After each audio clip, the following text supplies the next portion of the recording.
LVT has seen some explosive growth over the last several years. While LVT is not tile and stone, it is durable, and it's also easy to install.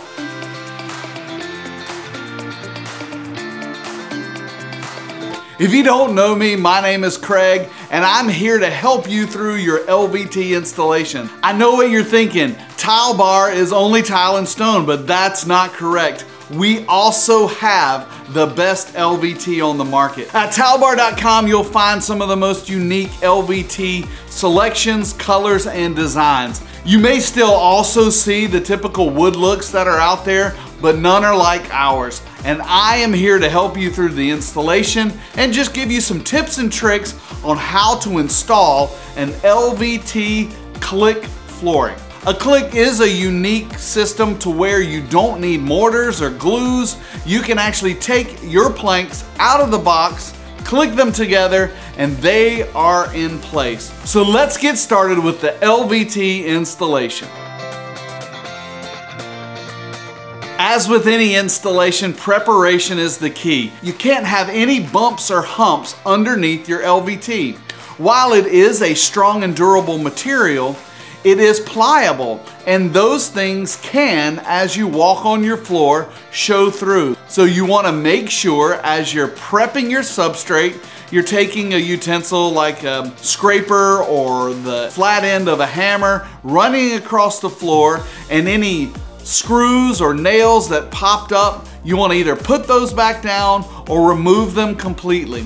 Now that you have all of the things out of your wood floor, you're gonna need to prep the seams of the plywood. Our suggestion is that you prep all of the seams with the patch material. This covers all your seams, and also if there's any low spots in your floor, you want to patch those. If you leave a low spot in your floor, the LVT will go over it, but it could leave a hollow spot. And as you walk on that, you can feel it underfoot. So you want to get your level out and drag it across your floor to make sure there's no light between the level and your subfloor. Any gaps, you want to use that flashing material and get it perfectly flat. If you have serious issues, you may want to pour some self-leveling. Now, we talked about a wood floor, but what if you're going over a concrete floor? This most of the time won't have any screws or anything in it, but you still need to check for flatness. Even though as you walk across your concrete floor, it may seem flat, but any variations need to be filled with a patch material and or a self-leveling material. One of the things you need to always do with LVT is have it acclimate. And what acclimate means is you need to put that material in your space 24 to 48 hours ahead of time. This gets it to the right temperature. While LVT is durable, drastic temperature changes can cause havoc on an installation. If this content is helpful, show me some love and click that like button down below. Now that your substrate is prepped, we need to think about layout. One of the most critical things that we see is not leaving a gap around the perimeter of the room. Your system can be put under tension when there's a dramatic temperature change. And if there's no room in the perimeter, you can have issues like tinting or even have your CLICK system pull apart, creating gaps, and eventually it's gonna all come up. So make sure you read the directions of the LVT that you've purchased to see what gap they suggest around the perimeter. The ones we're looking at here suggest 1/4 inch. I've got these spacers that we're gonna put in to space our material away from the wall the appropriate amount. Now you may ask, what do we do about this gap? Well, there's a couple of different situations that you may be in. Maybe you're starting in a room that doesn't have any baseboard installed yet.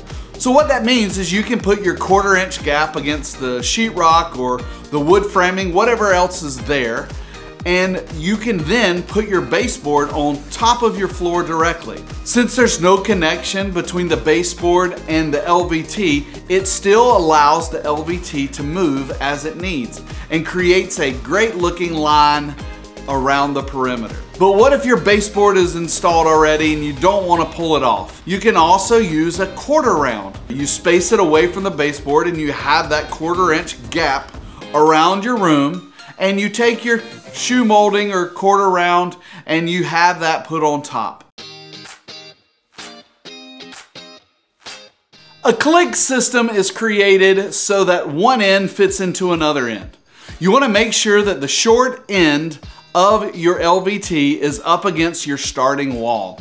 That will allow you, as you work across your room, to be able to fit your tongue and groove system together, lay them down, click them into place, adjust them as needed. This locks together tight and actually creates a water-resistant floor.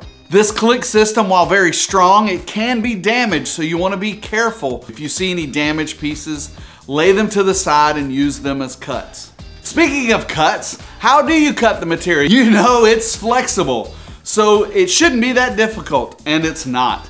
If you're familiar and you have some hand tools, a carpenter's miter box is great. If you don't have that, maybe all you have is a razor knife, that works well too. Strike your line, cut it with the razor knife, and you can actually pop the material. Any cut tiles will go in the end of the room or around a wall and should be covered by your base or your shoe molding. So now that you've got it installed but you messed up, what do you do then?